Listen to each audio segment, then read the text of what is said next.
Big boss హౌస్లో ఈ రోజైతే రచ్చ రచ్చే లైవ్లో కూడా అలాగే ఉంది. ఎందుకంటే సంచాలకుగా సంజన గారు చేశారు, ఫెయిల్ అయినట్టే. అంతేకాదు కళ్యాణ్ కూడా కెప్టెన్గా ఫెయిల్ అయినట్టే. ఎందుకంటే ఒక రాంగ్ డెసిషన్ వల్ల టికెట్ టు ఫినాలి రేస్లో ఎవరికైనా రాంగ్ జరిగింది అంటే వాళ్ళు అది కోల్పోయినట్టే కదా. అలాగే రీతు బర్నీ గారు డై స్కీమ్ అంటే ట్రయాంగిల్ అలాగే స్క్వేర్ని కరెక్ట్గా అమర్చి రింగ్ వేయాలి అని చెప్పి అయితే గేమ్ టాస్క్ జరిగింది. ఆ టాస్క్లో భాగంగా మనం మాట్లాడుకుంటే అందులో రీతుకి అలాగే భరణి గారికి గేమ్ అనేది కంటిన్యూ అయ్యింది కదా. అందులో ఏమైందంటే ఫస్ట్ రీతు రాంగ్ పెట్టింది, అది తనుజ రేస్ చేసింది అనమాట ఆ పాయింట్ని. దానికి ఈలోపు భరణి గారు రింగ్ వల్ల కొంచెం డిలే అయ్యింది. దానికి ఈలోపు భరణి గారు మళ్ళీ చేశారు. బట్ స్క్వేర్ ఇది ట్రయాంగిల్ షేప్ ఇది ఒక డాష్ అనేది మిస్ అయ్యింది. అది మిస్ అవ్వడానికి డెమాన్ ఎవ్రీ టైమ్ రీతుని సపోర్ట్ చేస్తున్నాడు అనేది చెప్పి ఆర్గ్యూ అయితే జరుగుతుంది. ప్రజెంట్ లైవ్లో కూడా అదే జరుగుతుంది గేమ్ గురించి. బట్ సంచాలక్గా కళ్యాణ్ సంజన గారు సంచాలక్గా ఉన్నారు.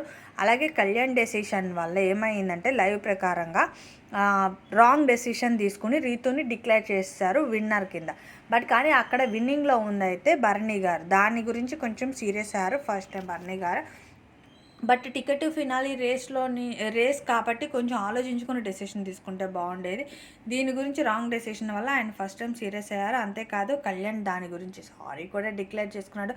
బట్ టికెట్ ఫినాలి రేస్కి సారీ అనేది సరిపోదు కదా, కరెక్ట్ డెసిషన్ తీసుకుంటే బాగుండు.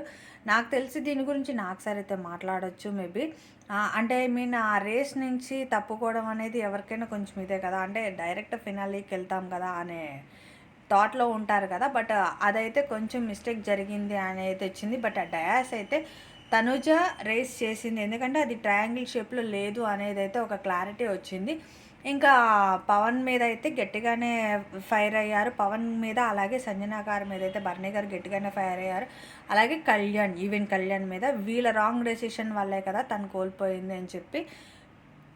ఎనీవే ఇప్పటికీ కూడా ప్రజెంట్ ఈ టైంలో కూడా లైవ్ అయితే అదే జరుగుతుంది. నైట్ 12 అయినా సరే లైవ్లో ఆ గేమ్ గురించి డిస్కషన్ జరుగుతుంది.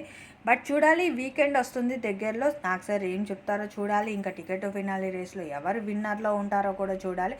ఇలాంటి మరిన్ని అప్డేట్స్ కోసం అయితే నా ఛానల్ని సబ్స్క్రైబ్ చేసుకొని నోటిఫికేషన్ని ఆన్ చేసుకోండి. అలాగే వీడియోస్ లైక్ చేయడం అస్సలు మర్చిపోకండి.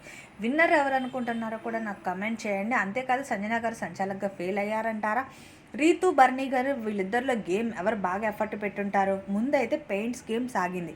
పెయింట్స్ గేమ్లో కళ్యాణ్, భరణి, రీతు వీళ్ళ ముగ్గురు అయితే ఆడారు. అందులో సంచాలకుగా తనుజ ఉంది, విన్నర్లో కళ్యాణ్ ఉన్నాడు.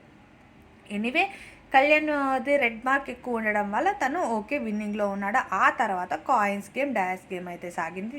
ఈ గేమ్లో అయితే ఇమాన్యుల్ అలాగే కళ్యాణ్ అలాగే రీతు వీళ్ళు ముగ్గురు పార్టిసిపేట్ చేశారు. ఇంకా తర్వాత డయాస్ గేమ్ సాగింది. ఆ డయాస్ గేమ్లో అయితే బర్నీ గారు రీతు గెలవడం వల్ల రీతు బర్నీ గారిని చూస్ చేసుకుంది. ఈ గేమ్లో అయితే సంచాలక్ అలాగే కళ్యాణ్ ఫెయిల్ అనే చెప్పాలి, ఎందుకంటే బర్నీ గారు విన్నింగ్లో ఉండాలి. ఓకే, ఇలాంటి మరిన్ని అప్డేట్స్ కోసం అయితే నా ఛానల్ సబ్స్క్రైబ్ చేసుకోండి. ఎనివే మీకైతే ఎవరు గెలవాలనుకుంటున్నారు, టికెట్ ఫినాలి డైరెక్ట్ ఎవరు వెళ్ళాలనుకుంటున్నారు, అలాగే ఫినాలీలో ఎవరు గెలవాలనుకుంటున్నారు, ఎవరిని చూడాలనుకుంటున్నారు, ఇలాంటివి అయితే నాకు కమెంట్ చేయండి. అలాగే ఇలాంటి మరిన్ని అప్డేట్స్, లైవ్ అప్డేట్స్ కోసం అయితే ఛానల్ పక్కా సబ్స్క్రైబ్ చేసుకొని నోటిఫికేషన్ ఆన్ చేసుకొని వీడియోని లైక్ చేయడం అస్సలు మర్చిపోకండి. Thank you for watching. Bye.